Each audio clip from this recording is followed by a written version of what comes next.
Looks like I'm back out of retirement. What's up, everybody? It's me, Keon B, here on the Frameforge channel, and today, DJI have completely revolutionized the cinema industry by changing what we think a camera is. The main thing that DJI has been doing forever is that they've been making their great drones, but they've also been making, and this isn't a DJI one, this is actually a Zhiyun one, they've been making really great gimbals. And the way that a gimbal ultimately works is that it moves 3 axes to stabilize your footage. It moves the roll, pitch, and yaw, I think. I don't know, but it moves like 3 axes so that it's pretty stable. The only thing that it doesn't do is correct for like up and down movement. So you can tell gimbal footage by just like checking if there's up and down movement. And if they have a really, really good system, it corrects for that. Today, DJI have revolutionized the industry once again by creating a system that does that out of the box. It doesn't need a gimbal that is going to hold the camera. The camera is the gimbal. And here it is. So now we see, this is the Ronin 4D. What they've done is basically packaged up every single cool thing that DJI has been putting together for their drones, as well as their gimbals, into an actual cinema camera. This actually looks very similar to the DJI Osmo series, which was a series of their gimbals that had a camera built in. It was just a completely stabilized camera that had its own lens, its own everything. And people have been doing that, but like those have gone out of fashion because you can just use your phone. Your phone usually has a better camera. Your phone's definitely not going to have a better camera than this yet, because this is a full frame sensor with a pre-weighted lens that fits onto this gimbal. So this is already a 3-axis gimbal that then has this part that can come like detached from the base and become the up and down stabilizer. Now let's look at this damn thing. So not only does this DJI Ronin 4D cinema camera have a built-in gimbal, which we saw, it also has a LiDAR focus system. So this little gadget on top is actually LiDAR. For people that don't know what LiDAR is, it's just a little box that shoots a bunch of photons out and then collects them, and then it shows you depth based on that. It's actually taking a point cloud. You can do 3D modeling with a LiDAR sensor because it's getting you a 3D view of what's in front of you. And so they just popped one right onto the camera.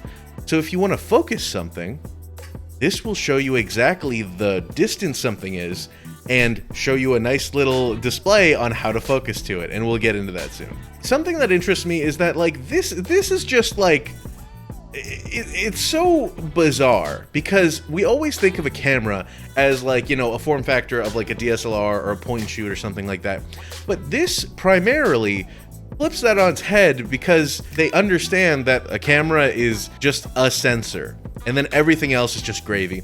So they put the sensor onto a gimbal and created this package that you see here that is completely stabilized by itself because the sensor knows exactly how much it weighs, knows how much the lens weighs, so you don't need to actually weigh it and make sure that it's calibrated yourself. It is almost a little over 7,000. I'd chalk it up to 8,000 if you want to get extra batteries or something like that. For $8,000, being stabilized and everything is really ridiculous. It also has a full frame sensor. Like, look at this right here. Like a bunch of Red cameras that are actually more expensive than this have a Super 35 sensor. So for this amount, you can get a full frame sensor on a stabilized gimbal. Now, the lenses that you get with this are actually far more limited. You can either get the DJI DL lenses or you can get some Lycra M lenses. You know, I really dislike that because glass is kind of what makes your image. You can, like, it basically becomes a point and shoot with a really nice sensor. Something I've had to get over is the fact that Micro Four Thirds cameras, which with really small sensors and really small lenses, can make something incredibly good looking.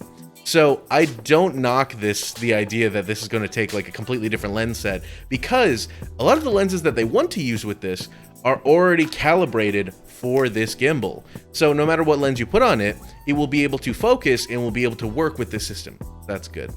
The last thing I wanted to mention before we move on is that it has ND filters built in. I love it. If you watched our video about the, what was it, the Blackmagic 6K Pro, comes with ND filters, and that is incredibly useful for us here in Florida, where we basically need an ND filter just to film anywhere outside. So it is incredibly useful, and it's great that it has that. Now, the base model, which is about, like we said, it's about a little under 8K or a little over 7K. It is the 6K model. It can shoot in 6K. It can do 6K at 60 FPS, 4K at 120 FPS, and you can get another version, which will be more expensive. I think that one's getting closer to 10K, which can do 8K resolution at 75 frames per second.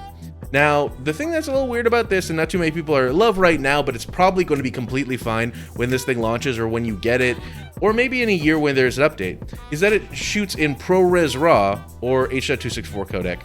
Now, ProRes RAW in general is amazing. We've talked about that ad nauseum, but RAW lets you play a lot in post by taking anything that you might have messed up with on the day and then making it easier to mess with later. Like if you clipped a highlight, you can maybe bring that down. Or if the shadows are too dark or anything like that, you can bring that up. And that's great with RAW. ProRes RAW, though, is not completely supported in a lot of video editing software. VRAW might be, Red RAW might be, but ProRes RAW, they're still getting there. So that's not amazing. People don't love that yet.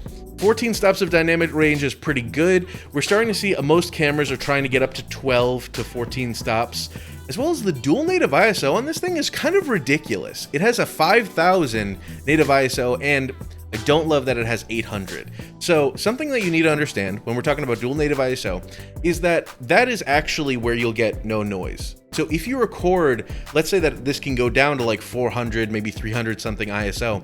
If you record down there, you might still be getting noise. You need to go to the native ISO for you not to get noise. So I don't love when the native ISO is a little bit higher because then you need to expose for that. But I mean, with ND filters, that's fine.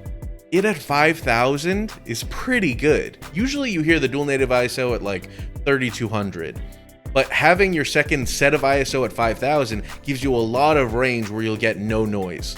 So 800 and 5000. Don't love the 800 because you need to expose a little bit brighter to get that first native ISO. But still, that is crazy good. The thing weighs about like 10 pounds, pretty hefty, but you can get 2 grip attachments, which is pretty great. And the sensor, oh my god, I cannot wait. Oh, I cannot wait to see the sensor for the LiDAR because, okay, so here it is, but the thing that blows my mind about LiDAR in general is that I've flown drones with LiDAR on them. I've used LiDAR in the past, and when you see how fine of a detail LiDAR can get you when you're creating like a 3D model from the data that you get from it is insane. So the thing that I don't think too many people are talking about with this camera is the fact that this camera comes with a LiDAR sensor, and that a lot of people right now are doing virtual production. When you film something and you have the 3D data right on top, if it can record that and line it up with your footage, then doing stuff in post becomes almost like insanely easy, because then you can like look at your footage and look at the depth of certain parts of the image and like put an object there and like track that object. Or you can move, like you can have something behind your character because you know exactly which pixels are in front and which ones are behind. And having that depth data is incredibly useful. And right here it says that it's 43,000 range points. Like that's, I can't describe to you how amazing this is after knowing a good amount about LiDAR and using LiDAR. Like this can construct a 3D model pretty simply just by rotating around an object. So having that in a cinema camera is crazy. Like we've seen gimbals before. We've seen cinema cameras with neutral density filters before, and with proprietary lenses and other stuff with RAW. But having LiDAR on your lens in a completely stabilized system is insane. If they give us the option, this could revolutionize like everything, because why would I want to film with any other camera if I can actually get the 3D data here and immediately put something behind my character because I have the data to make animating something in post super easy. So yeah, the 8K model is about, oh goodness, so $11,500, and then 6K model $7,200. Now the last thing I want to show you is what takes this entire system and elevates it to the point where it is completely all-in-one. You have a really good sensor, really good image quality, RAW, a LiDAR that helps you focus, as well as an entire stabilizer, the entire stabilized system. The thing that elevates this and makes it basically unparalleled out of the box compared to a lot of other systems is that it also has a monitor that comes with the system. So I don't know if it comes with it out of the box, but you can actually, like, you can buy it separately. The thing that I love about this is that this is not foreign to me. As a drone pilot using DJI products, what you can see here is that this is basically very similar to any other drone controller that they've ever had. Any other screen that you would put on a drone. Is that it shows you all of the features that you can mess with your either the drone camera, but now the cinema camera, completely built onto a monitor. And at the bottom, you can also see that there's a focus wheel. So you can do, like, look at this stuff. You usually have to pay thousands to be able to do this with other systems, like to get like a Teradek or something like that. But this has the monitor. You can get it for the system. And something else that you can do is that you can purchase, like, you have these joysticks that you can get for the actual rig so that you can control everything from the sides of the camera, but then you can put it on this system. So if I'm running around and I'm filming something and I just have the camera, I'm on a one wheel or something, or I'm just running, you can have your director or your your assistant camera operator control everything for you here. You could just be operating, running around, doing something else. The DP could be controlling the image away from you. Really solid. And I know that it's really solid because DJI have had incredibly good transmission hardware and software and everything with their drones. The fact that they can transmit from, what, like 2 miles away? And it's funny because there have been some memes saying, like, why can't they just put that technology into a monitor? Well, here we are. They've done it. And it's insane. Like, they actually show you that they go like down the street, I'm pretty sure, and like walk farther away, and it's completely fine. And they have the focus wheel down there so that they can focus whatever the look is from way down the street. Like, look at that big old focus wheel. I mean, like, having everything built in means that when you build out any other peripheral, build out any other object, it's easy to interface, because now this is just going to the camera that already has the focus ready for you, because the lens is integrated and everything else is integrated so that you can control it right here. I don't know how I can remotely express how different this is from everything else. The last thing that I want to mention, and this is the icing on the cake because I had mentioned the 3D data, is that it has, with the LiDAR, the ability for a completely new way to focus your camera.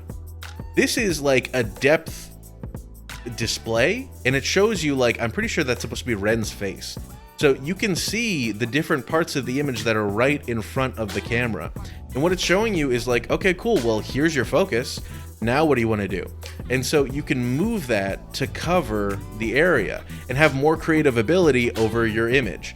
And they do a really good job. At the end of the day, I'm definitely gonna just put this video in the comments because it does a great job of showing you all the features. You can see, here are his hands. Here's where they are here. Here's where his face is. There's his nose. Like, it just shows up in this depth data. And once they give you the ability to take that depth data and use it yourself, you can then, like I said, here, cool, here's his hand. Well, let's put something back here. The camera now knows that all the pixels around here, around his hands, are going to be up front. So now if we want to put something behind him, cool, here's his head, there's his head. Now, all you need to, like, once you put this data together, all you need to do is put something behind him, and the software, whatever you're using, should know this information. You could do a depth pass and just have that straight out of the box, on the camera, ready to go. And it makes doing stuff in post incredibly easy. And here we go, you can see him coming through back and forth. And they also mention that you can have this little green box that just, hey, anything in this green box, keep it in focus, and the camera's gonna do it, because it has amazing software. So the only thing that I wanna mention that I don't love, and let's see if we can find a quick frame of it, is that this camera is definitely gonna need its own proprietary batteries, because DJI is nice, but they're not that nice. On the back here, you can see something that resembles the kind of batteries that you would get on any of their, like, really high-end gimbals, or batteries that you might get on their, like, enormous drones. So you're definitely going to have to shell out a lot of money to have several batteries on set, and maybe people might work out their own way to do, like, a V-mount adapter, but DJI is very particular with their batteries. Their batteries have their own software so that they cycle and that they don't lose any of their charging ability. So That's gonna be a tough pill to swallow, is getting a bunch of those batteries. But like, look at this. Look at the fact that they're just grabbing this from the top, and it's completely stable. And as we see, you can active track stuff, just like any of their drones. You just highlight the subject, you can just go for a ride with them, and it's gonna keep them completely in frame. Like, look at that. Oh, it blows my mind. So, primarily that's why I wanted to talk to you guys today, is about the new revolution in cinema, and DJI is leading the way. Don't know if I'll be getting this camera. It is super expensive, but I can't imagine what people are going to do moving forward. The main thing that I want to see is the ability to use that LiDAR data and use the depth. And I can't wait to see how people are mounting this onto, like, I saw that if you just mount this onto the hood of the car, you're good to go. If you have this camera mounted anywhere, you can have the controller, like the monitor with the two grips on, anywhere else and control it and just film, and you don't need to be right behind the camera. It's just the possibilities are ridiculous. So thank you guys for watching. I'm blown away. I cannot wait to see what people do with this camera, as well as how it will revolutionize filmmaking, because I'm curious how different it will be compared to other cameras. When GoPro came out, you got the GoPro look. Everything looked like GoPro because everybody was shooting on a GoPro. Same thing when DSLRs came out. You got the DSLR look. So I'm curious if we're going to see a new brand of look that is primarily from these cameras, and that it's going to become like the new look is going to be the Ronin 4D. So thank you guys so much for watching. I hope you have a great day, and I will see you guys in